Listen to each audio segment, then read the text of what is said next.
You tell me he's a God of love, but you're always angry and you always hate people. Some of the things that I saw in her that I knew, actually, if I'm going to be one of these things, it's that type that I want to be. Clearly, I don't know how to choose my own battle, so you're going to have to teach me here, Lord. Discernment is so critical, and depending on what part of the marketplace you're in, you may need it even more than you think. If you're going to be a corporate leader, whatever it is you're going to do, you have the opportunity to shape and create that. And if you're a believer, you already have the example. Welcome to the Fruitful Woman podcast, where we talk all things productivity and personal development, but from a faith perspective. I'm Fumbi, your host. Today's guest is Bose. She is a CEO and has worked in her sector for over 15 years. She's an exceptional leader with a strong record of accomplishment in driving excellence in public service delivery and for the public good. Bose was also the founder of Belong Women's Network, ONIN London, and co-founder of Curly Hair magazine. Bose has also consulted for businesses in West Africa and parts of Europe, helping to improve their operational and strategic delivery, which includes developing robust funding structures for long-term sustainability. Bose's heart is in ministry and has been in ministry for nearly 2 decades. Alongside that, she gets to be a mum to an amazing daughter. Welcome, Bose.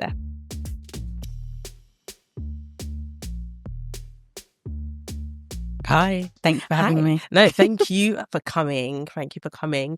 I'm really excited to have this conversation. How are you doing? I'm good. I'm good. You look very well. Thank you. It's Saturday. Okay, so let's talk about your faith journey. As we said in this introduction, you've been in ministry for nearly 2 decades now. Yeah. So tell us a bit about that. How did you come to know the Lord? How did you start off your faith journey? So I was always raised in a Christian home. My mum was a really, really strong believer. But, you know, childhood happens, you become a teenager, you do your own thing. I started to get back into line and rebuild my faith when I started just around the time of university. My friend introduced me to a Christian fellowship and community, and it is at that point in my life that I was just like, okay, something's going to have to shift. I think it was probably in my early 20s when I was just like, okay, I'm going to give my life to Christ. And then we've just been on that journey ever since. And I think I was fortunate in my faith journey because God knows my personality. That's why I always say to people that he didn't wait before letting me know what I was going to be doing. And I'm fortunate because I get very distracted very quickly on many, many, many things. So I was fortunate enough. There are days that I'm just like, oh, I wish I gave my life to Christ much, much earlier in life. But the time I did was the time I knew, yes, this is where we're going. Yeah, at least you did it. Yes, that's the exactly. main thing. But let's first start with how you got into the businesses that you do. That's always a good one. So I've always been very entrepreneurial since I was young. If I could sell it, it will be sold. If I could plan it, it would happen. My first business, which was ONIN London, which ended up being a online digital platform. It came out of the fact that I was running events. I started planning weddings and I was doing all sorts of events. And I got to a point where I was so frustrated. I just remembered, I just want a platform where people like me who run small scale events can advertise and let people know about their event, the quality of it, so they can keep on coming back. Yeah. So I thought, I'm just going to create it. And I found some writers and ONIN London began, and that was 2011. I couldn't have imagined what it was going to be. I think at one point we had 11,000 weekly viewers. It was quite insane. But that's where that first venture started. Curly Hair magazine, which later became the kind of PR and marketing company, started because I remember I just had a baby, and my really good friend Sandra, who's one of the co-founders, said to me, like, we need to do something in the natural hair space. And I was just like, okay, let's do it. I still remember where I was. I just had my daughter. I think I'd just returned back to my day job, and I'd got outside Stockwell Station, And I called and I said, I know what I think we need to do. And then began the journey of Curly Hair magazine. And at one point we were the first ever print natural hair magazine for free in hair shops. It was incredible. And then life changed, and then we became an online platform, and then I started to bring parts of ONIN London and Curly Hair together, which created the kind of marketing and PR firm. So behind the scenes we began to do PR for some of the smaller companies that were coming up and their marketing. And then life just grew, and then I've just always consulted. Yeah. Amazing. Okay, so in the market, you're obviously very prominent in the marketplace in that you're doing both corporate as well as business. And within your corporate life, you have, risen, you've gone the whole way. Yes. And I want to talk about the kind of characteristics that someone needs to have to be able to climb that corporate ladder. Oh.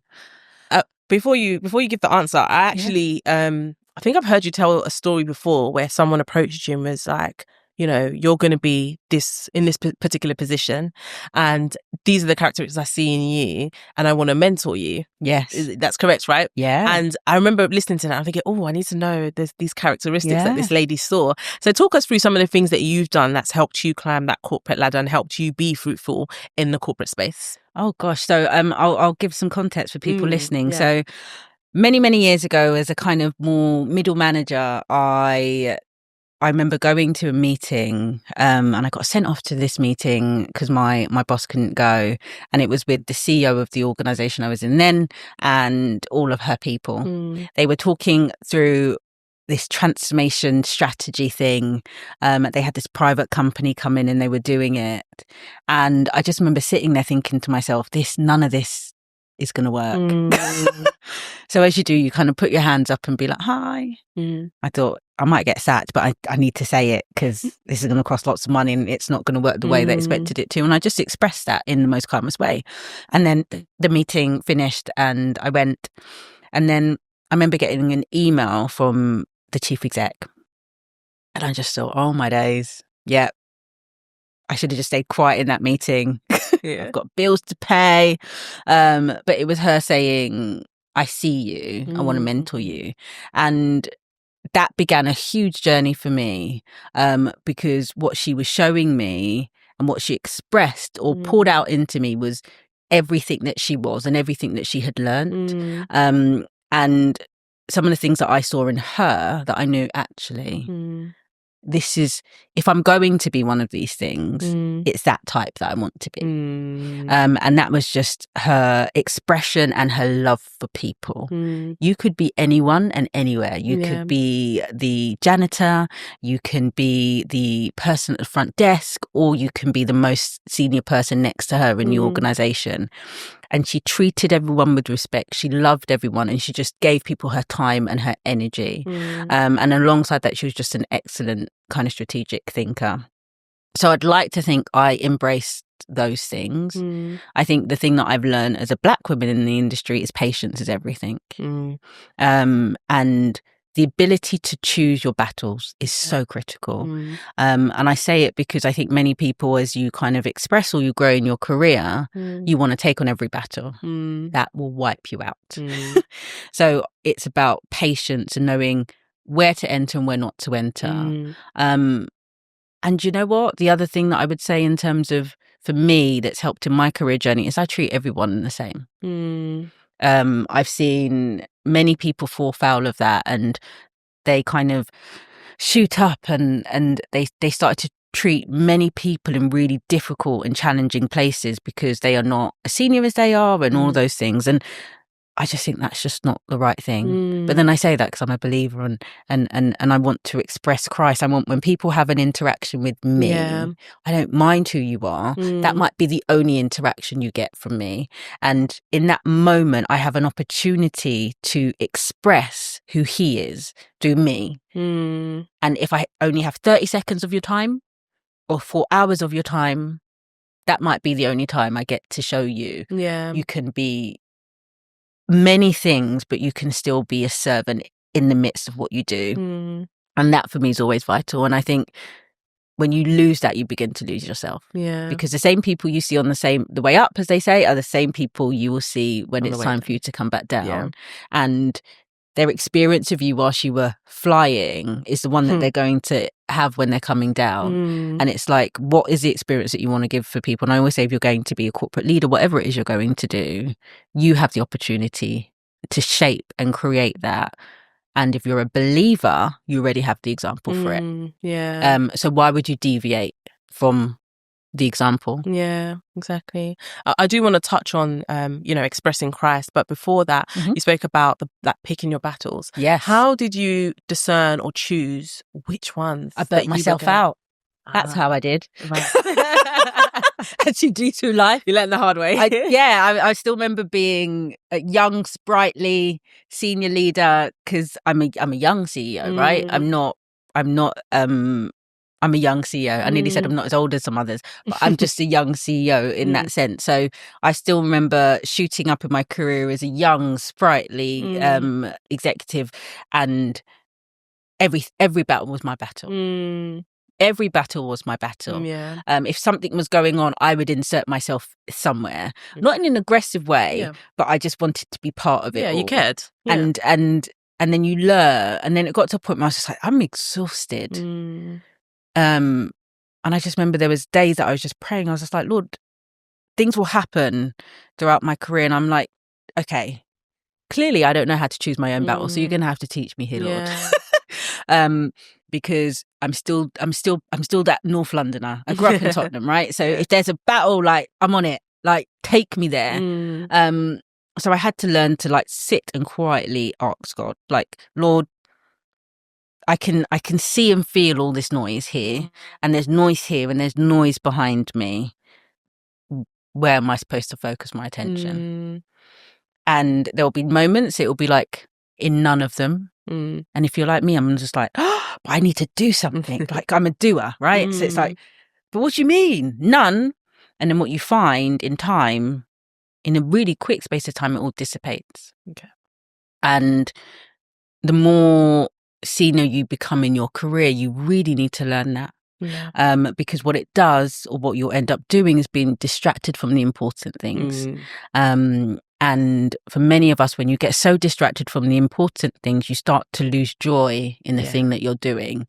And we spend so much of our time in career, if you're in a business, in your business, whatever it is. And if you have no joy, then who and what are you expressing in that moment? Yeah. You shift from the core purpose, because what we know that it says, in his presence there is fullness of joy. So you begin to move away from all of those things that are who you are. Yeah. Because you'll stop praying so much. You'll stop reading the word. All the things that are foundations, you stop connecting to, because you're so tired mentally, emotionally, spiritually. And then what are you giving out? What are you doing? Like, whose energy are you running on? And I think that's the thing that kind of underlines me. So I know when I get there, because I'm like, oh, I haven't prayed. Oh, I haven't been studying. Oh my gosh, when was the last time I asked God any question? And it's like, okay, I'm getting tired again. Yeah. I'm in too many spaces. Yeah. So that key factor is being led essentially by the Spirit. Yeah, like discernment is so critical. I think we do this thing where we act like discernment only exists in when we are being super Christian. Yeah. Like, right? Like when you're like, but no, it exists. It's a phenomena that exists in every part of our lives. You should be discerning in your business. You should be discerning at work. You should be discerning in your relationships. You should be discerning with your children. Discernment is a thing that we should be exercising at all times, especially when you're in the marketplace. Yeah. And depending on what part of the marketplace you're in, you may need it even more than you think, because you're going to see, experience, and see things that may come against your core values. So what do you do there? You'll experience things from individuals that will rub you up the wrong way, as it does for all of us in our day-to-day lives. And it's like, but what is the thing that is causing it? So I always say, try and look at the spirit behind the person. Otherwise, you'll spend so much time fighting that person that you miss the things that they're carrying, their past trauma, their experiences, their their need for conflict, their inability to have conflict, because you get people like that. Yeah. And actually, as a leader, your ability to discern where people are will help draw them out in terms of who they need to be. Yeah. And that's what makes good organizations and good individuals and good business. Yeah. I always say that discernment is like our unfair advantage in the marketplace. Like, if you're not Christian, you most likely don't have that. Yeah. So use it. Why not use it? Like, don't just leave it at church. You're called to kind of go out, be the ecclesia, and actually use it in the marketplace. And yeah, we can clearly see how it's working out for you. So you were talking earlier about expressing Christ in the workplace. Yeah. How do you do that? I just be. I know it sounds funny, right? People are like, what do you mean you just be? I think it's this thing. I think two things. I don't hide who I am. I tell people all the time, I'm a believer. This is who I am. I believe in Jesus Christ. That's who I am. I'm a minister. That is just who I am. Yeah. But what I'm not walking around doing is saying, in John 3:16, guys. But it goes back to that expression of just people. Like we talk when we talk about our God, and when we talk about God, and when we talk about Jesus, people have an expectation of what that Christ looks like, right? You tell me he's a God of love, but you're always angry and you always hate people. You tell me he is a God of peace, but you are constantly at war. So there are things and expressions of who he says he is that the world know who he is. Yeah. So it's, who are you? So you're telling me you're one of his followers, but you're gossiping and you're backbiting and you are sowing contention. You're the person that's stirring it in the whatever, the staff room or whatever, like, and then letting people off like a spinning bob. So for me, it's always about it goes back to just who I am and how I express it. And then especially now as a CEO, I make time for people. Because yes, business, strategy, all those things are really, really, really important. And they're the things that I love. Yeah. But I'm in a place to impact on people too. Yeah. And it's those expressions and those interactions that you see the most joy, you see the most ability to share, and just taking time for people. So there are times that I meet people one-on-one from various parts of my organization, and number one, I think people are shocked that I do it. I'm just like, of course, I want to know want to know about you. I want to know what brought you here. Why do you work for us? What are you doing? And some of those moments, I get to minister to them because in those moments, people are expressing hurt and things that they're experiencing, and I share the word. I might not say to them, "Oh, you never guess what it says in Proverbs 3:5-6," but I express the word to them in terms of this is what I believe and this is what my value is. And as God leads, I might say, actually, do you mind if I pray for you? I think sometimes people are like, yeah, you got to take that leap. The chief exec's going to pray. Yeah, babe, I'm going to pray. This is how I survive life. Yeah. But it's also feeling comfortable and confident to do that. And it's not appropriate in all times. And this is why I said it's as the Spirit leads. But that is how I express myself. But that's how I've always expressed myself. And there'll be moments that I get things wrong. And there's been moments that I'm not operating in that space. And I always say, actually, I'm not being myself here. And I'm really clear because for people, it creates a real quick distinction between, we will call it operating in our flesh, right? But it creates a really clear distinction that even I'm identifying that I'm not connecting with who I am and who I believe in. Yeah. And I'm letting you know that this is Bose. The flesh. This is Bose. Yeah. And I need to get back to myself a little bit. And I think it's those things, and it's those important things that we just shouldn't lose. Like, don't be scared of it. I always say this is, if you cannot express who you are, then find something else to do. Because I know lots of people get worried about, oh no, but if I'm openly this or openly that, it's like, just be yourself. Yeah. Because if you're not, who can be? Yeah. Have you experienced much opposition when doing that?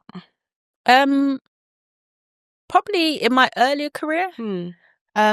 But not too much, because, well, actually, maybe if I have, it kind of went over my head. Because I I'm just who I am. Like we all get to express ourselves in various different ways. And I guess the difference is that I'm not operating from a place of war. I'm operating from a place of love. Like I love everyone. So I express that in who I am.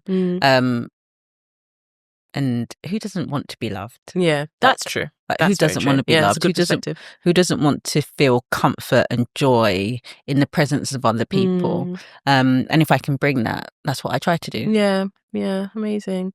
And I love that you're using your influence in that way, like being able to say, oh, the chief exec is about to pray. That type of thing. I think that's so powerful. And I think that's essentially what Christians should be doing. If we rise to places of influence, we should be doing the influencing by praying, by bringing the word of God. So yeah, really, really good. What does fruitfulness mean to you? So when you hear that word, what's your perspective on that?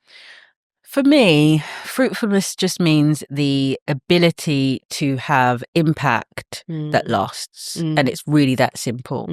And I keep it as light as that because it can be impacting any sphere. It can be raising your child and they've hit their first milestone. That for me is impact. It's fruitful. Absolutely. It's going to remain. It could be writing your first book. And for me, it's that. It's the ability to be able to use your gifts, your talents, your skills to create impact. And the impact is a lasting one that people will experience and feel joy and expression from. And I just keep it that light because I think then people start to try to stage, oh, but I haven't been really impactful here. And I'm just like, no, you have been. Like some of my friends who are at-home mums, I always say to them, you are raising the next generation at home. Do you know how much impact you're having? You do not know who your children are going to be in times come, but the things that you're doing with them, the sowing into their lives that you were doing is more impactful than what many of us are doing because you are creating future leaders at home. You are ministering, serving, preparing future leaders. If you wasn't doing it at this time, who would be? You are orchestrating right now who they are going to be in the future.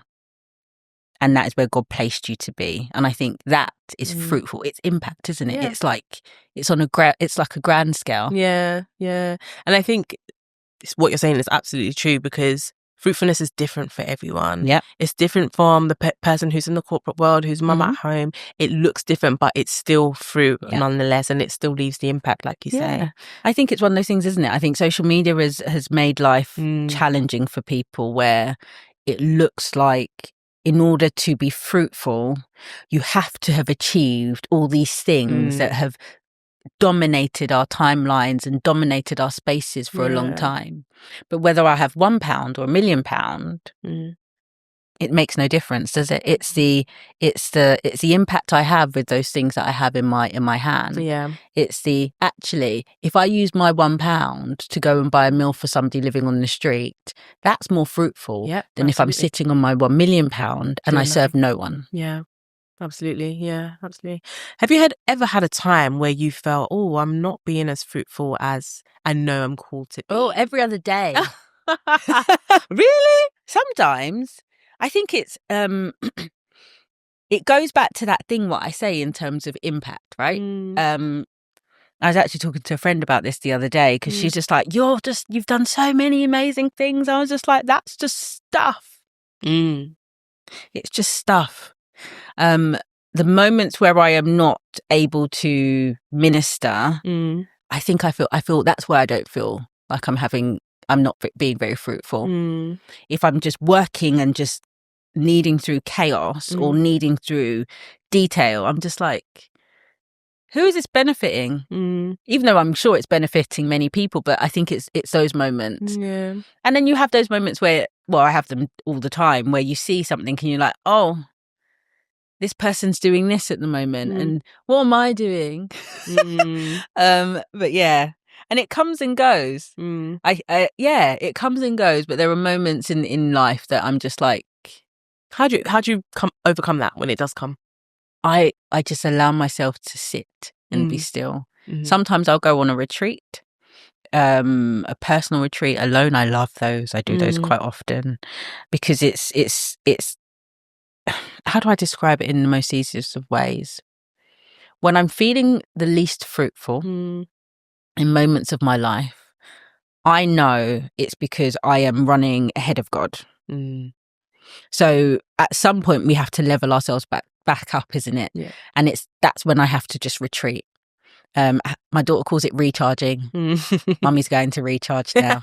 Yeah, I need to recharge, because you lose a sense of self. And I think that's what it is. When I feel like I've lost a sense of self, I feel like I'm no longer being fruitful in whatever it is I'm trying to do. Yeah. And those moments of being able to stop. So whether I go somewhere for a retreat, whether I lock myself in my bedroom for half a day, or just go away and just walk, or travel, or just do anything that just allows me to be alone with God, whether for a long time or a short time, because it's that connectedness for me. It's like something is not right? Like I'm rubbing up against myself, and so I need to bring myself back into alignment. And I encourage people, do that as much and as often as you do need to, because many of us feel like this.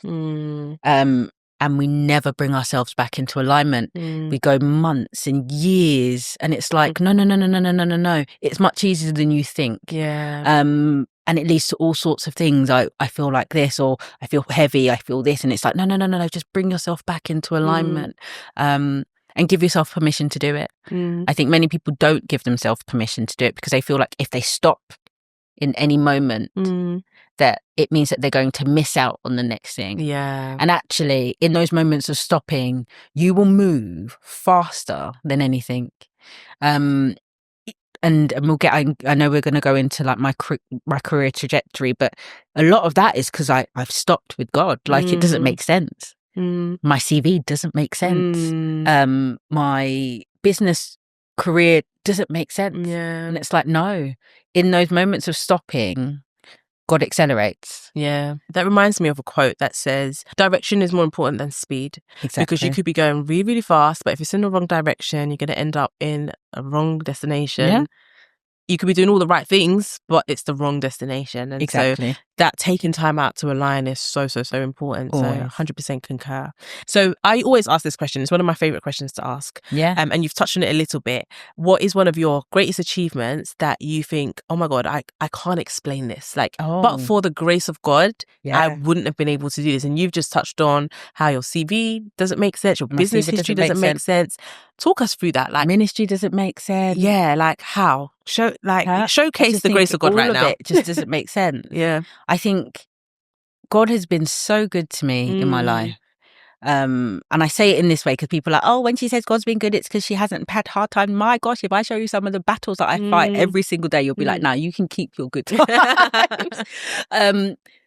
But, oh gosh, I'm going to start with ministry and then I'll kind of move all over the place. But when the Lord first called me, I was just like, okay, why am I doing these things? And then the more I see and the more I experience. So I've got a really good friend. She's a minister. I won't embarrass her on here. She's very well known. And I still remember the day we first interacted. I'd gone to I think I was preaching at her church. But I knew her husband then, who was the pastor of the church, and we'd not met before. Okay. So I still remember being on the stage, and I saw this woman in, like, can you imagine like a staircase, like steps, like standing on the wall near the back of the auditorium. And I still remember the Lord being like, go and speak to her, because then I was putting on a retreat, a massive retreat, bringing lots of people together. I'm telling and let her know that she's going to be preaching and this is the word that she'll be speaking about. So I remember getting off the stage being like, okay, you know, people like saying hello. So I was like, I'm coming. And I run and I go to this woman and I was just like, look, I don't know you, but this is what God is expressing for me to say to you. And I said to her, this is the address and this is the date. Can you make it? She said, yeah. What I did not know is that she had never ministered. She'd never preached before. I didn't even know she was a pastor's wife. Wow. Now she's a pastor in her own right. But it's in those moments that I'm just like, God, you have blessed me to see things in people and use me in ministry to call out. And the women and the men that I've had the opportunity to share a word with and seeing them, I'm just like, it can only be God, because it's not me. Yeah. You couldn't have told me to walk up to like, why would I do that? I don't even know you. I didn't even know she'd never spoken before. I was just like, all right, we'll do this thing. I'm surprised she said yes. Grace of God. Wow. Yeah. I don't know. I wonder what would have happened if she did say no. I would have felt very embarrassed because I was just like, because at the moment I was just like, who is that woman? Because she was like, it was, to me at that time, she was just a random woman in the auditorium. I thought this is going to be a bit embarrassing. It's only after when I came back and then the pastor was like, oh, it's my wife. And we were just like, oh, we just met. Yeah. Bit embarrassing, but hi. But yeah, so and then I've just had so many moments of that I've had the opportunity to pour into people's lives and just seeing them after and seeing them years later, and I'm just like, okay, it makes sense. And I think it's just and the same for my career. My CV looks a bit like this. And that's because the Lord has always ordered my steps. Boss said, we're going here now. Boss said, we're going to do this now. Okay, this is what the next thing is. So for people, it's just like, oh, she's moving really fast. Like, no. I'm moving at the pace that God has set for me. Yeah. And he does it for a reason. If I'm going to do something and express things or be impactful in the world that he's created, then it needs to move in that way. And even now, and I sit here and I'm just like, oh my gosh, I'm a CEO. It wouldn't make sense. At the age that I was able to start becoming one, and the things I get to do and experience, it's only the grace of God. It's only the grace of God. My life, my daughter, all of those things, the things he's helped me to just recover and nurture and grow from. I think many people will know my story about my divorce and all of that. And all of these things, you just think they should have just really taken me out. But God has just been so steady. My life doesn't make sense to the naked eye, but it makes sense to the spiritual one. Absolutely, and I think that's the best way for me to describe it. And that's all I stand on. When people are just like, I'm not the smartest in the room. I'm not the funniest in the room, although I'd like to think I'm the funniest. I think you're quite funny. There's many things that I think I am, but I'm not any of those things. I just go where the Lord sends me. And he hasn't steered me wrong. And even when I know things are going to be hard, because he'll be like, yeah, this next place I'm sending you is going to be very difficult. When God says that, guys, pray a lot, because like God's difficult and our difficult are two different levels. But even in that, he provides the grace to get through those moments. And it's like, it's not you go somewhere and it's like the golden path and it's so easy. It's difficult. It's challenging. Why? Because you're walking on the path that the Lord has sent you on. Of course you're going to be, the enemy will be trying to buffet you. Why? No. I don't want you to go that way. Because you're going because he sent you that way. So I am going to I'm going to spend every part of my energy to derail you. And it's in those moments that you have to be like, no. Yeah. Can we talk about that? Some of the challenges and the derailment and just any like spiritual opposition that you've kind of experienced in upcoming every day. Yeah. And you know how obviously, yes, it's the grace of God, but say there's someone on the other side of the camera, headphones, who's listening and they're like in a really dark space. You know, what kind of advice would you give to them? I always say to people, because I have those moments myself, I'm just like, just don't stay there. And it sounds really easy to be like, oh, just don't stay there. I have had dark moments. But in those times where you feel like life is swallowing you up, you can't pray, you can't think, you can't speak, you don't want to go outside, you don't want to be around anyone, just have one person.